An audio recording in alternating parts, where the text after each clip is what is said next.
আমার এক ছোটবেলার অভিজ্ঞতার কথা মনে পড়ে গেল। জানতে হলে পুরো ব্লগটা দেখতে ভুলো না কিন্তু।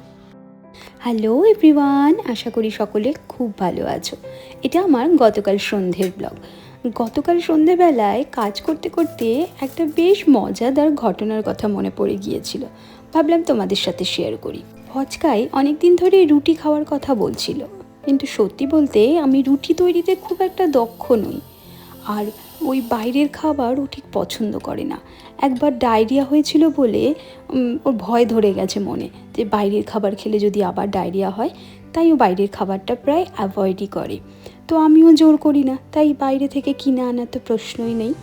আর আগে পুষ্পাদিকে দিয়ে রুটি করাতাম, যেহেতু আমরা রেগুলার রাতে রুটি খেতাম, কিন্তু ডায়রিয়া হওয়ার পর থেকে ভজকে যখন ভাত খাওয়া শুরু করলো, তখন থেকে পুষ্পাদিকে আর রুটি করাই না। তাই ও আমাকে কোনোদিন জোর দিয়ে বলতেও পারে না, বেচারা জানে যে আমি রুটি করতে অতটা পারি না।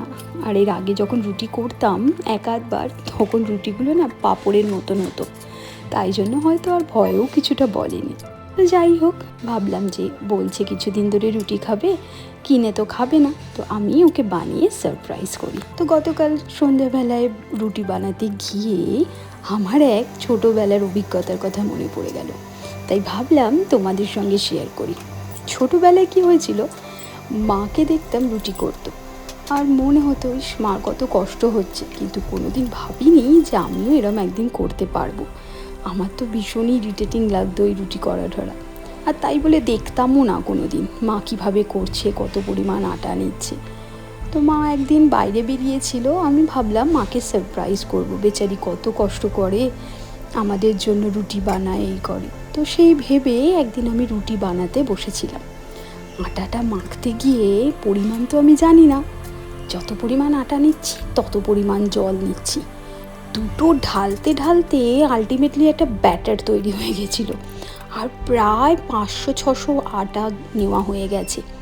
এবার তো ভয় লাগা শুরু হয়ে গেছে, কি মা জানতে পারলে তো এসে একদম রক্ষে থাকবে। কোনো রকমে আটাগুলো লুকিয়ে ডাস্টবিনে ফেলে রেখে দিয়েছিলাম।